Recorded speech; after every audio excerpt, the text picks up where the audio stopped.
Alrighty, y'all. So in today's video, we are going to be talking about home defense setup. This is my 300 Blackout that I built. Gun is clear.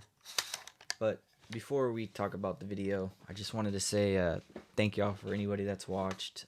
Comment on the videos, likes. It means a lot. Kind of cool. When I first thought of making these videos and stuff, I didn't think that I would get any videos or likes or anything like that. So really cool kind of seeing it come together a little bit, but just wanted to say thank you. I do want to start posting a whole lot more. I've just been really busy with the move, work, stuff like that, but plan on getting a lot more videos coming soon with more guns that I bought, a couple rifles I built, and then just drills, interviewing friends and family with their setups, showing them the journey of becoming better shooter with pistols, rifles, stuff like that. So just wanted to say thank y'all, but we'll get back to the video. So on this setup, I do have a 300 Blackout. It is a Cryptic Coatings BCG Radian Raptor charging handle with Strike Industries safety and hardware. It is on a Faxon 9-inch barrel with a Faxon gas block and a Streamlight flashlight with these little Strike Industries cable management. This is going to be the rugged 7.62 can, which I really like. It's very slim, very compact, good size. On the receiver set, I did spend a little bit more money. I went with kind of like their little custom machine works. Looks really good, pairs really well with the handguard. When I first thought of this idea, I wanted a receiver set that matched really well with the handguard without any slack or any play, any movement, and this did the job really well. So I know it's a little bit more expensive, but I really like it a lot. And then I do have a B5 pistol grip on there. This pistol brace is from SBA Tactical. I think it's called the PDW. So it's got these little two rods that fold in and collapses all the way in. One thing I really like about this pistol brace is in the shoulder, which I know you're not supposed to shoot in the shoulder, but just to give you an idea, it doesn't feel cheap, it doesn't feel flimsy, it doesn't fold, it doesn't bend. It's very, very strong, and that's what I like about it. It feels very close to what a stock would feel like. And then, of course, with the Velcro, it just doesn't really bother me at all. So that's something that I just wanted to make a note of. On the optic, I did go with the Holosun AEMS with this little solar panel. Very, very clear glass, and then it's got these little foldable, I guess, glass lens protectors, if I can get it off. Anyways, you know what it does, front and back. But I really like the optic with this Scarlet Works riser. Gives it that really nice kind of cool feel on a shorter pistol setup.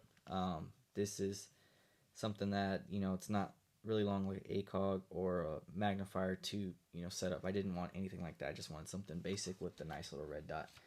So I think I did well on it. Overall, I was really impressed with this Strike Industry setup.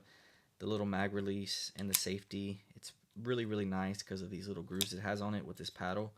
It feels really good in the hand. And then I've just got regular mag pull 300 Blackout mags. The LaRue 2-stage trigger, I kind of been running it on all my builds now because I've just gotten used to it. I really like the break, and it doesn't break the bank. So overall, I'm really, really big on finding good quality products that are not super, super expensive, but do a really good job and not compromise any integrity or quality of anything. So overall, this setup came out really, really nice. It's got these little mag pull rail guards on it, which have this aggressive feel, and then a Streamlight flashlight with this trackpad mounted. So the rugged 7.62 muzzle device just kind of like screws on and off. So the can screws on and off to where it just fits effortlessly. What else? That's pretty much it. I mean, overall, with the intent of this build, home defense is a really different subject for everybody, depending on if you live in an apartment, house, in the county, country with miles and miles of farmland. Everybody's situation's different.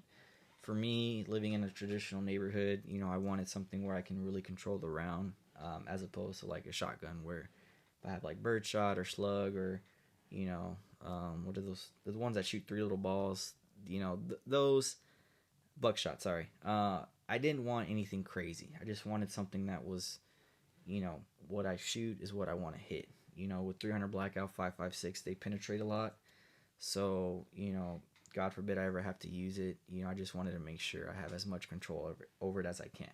So, home defense is a really important subject for a lot of people, and everybody's different. Some people just use a pistol in their nightstand, which that's perfectly fine.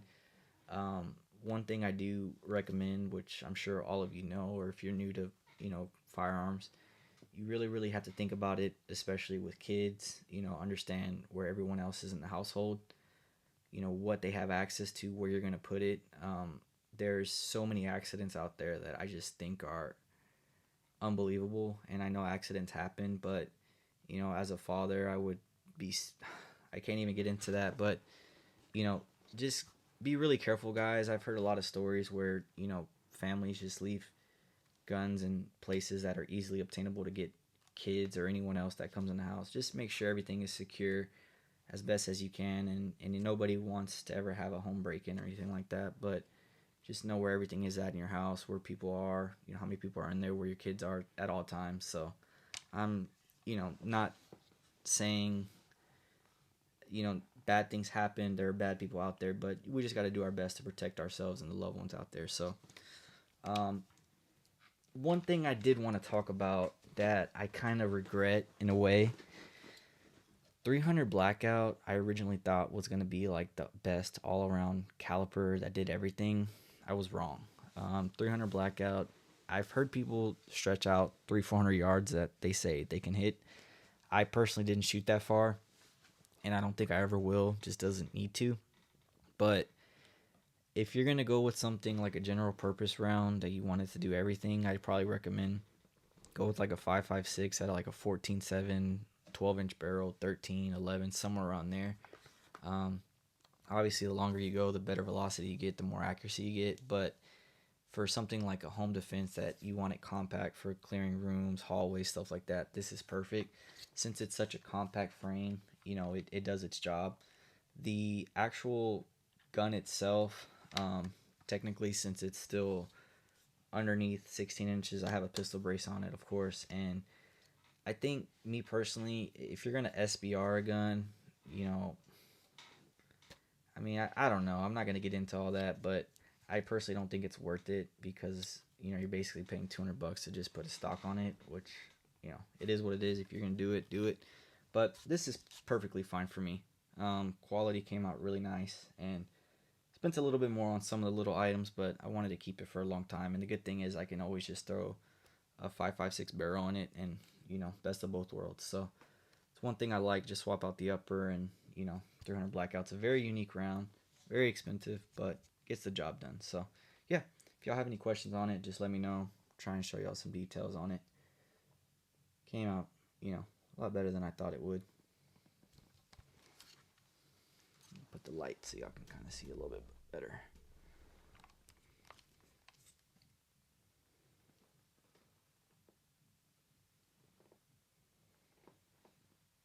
But yeah, thank y'all for watching, and then look to get some more videos in soon, so stay tuned, y'all. Thanks.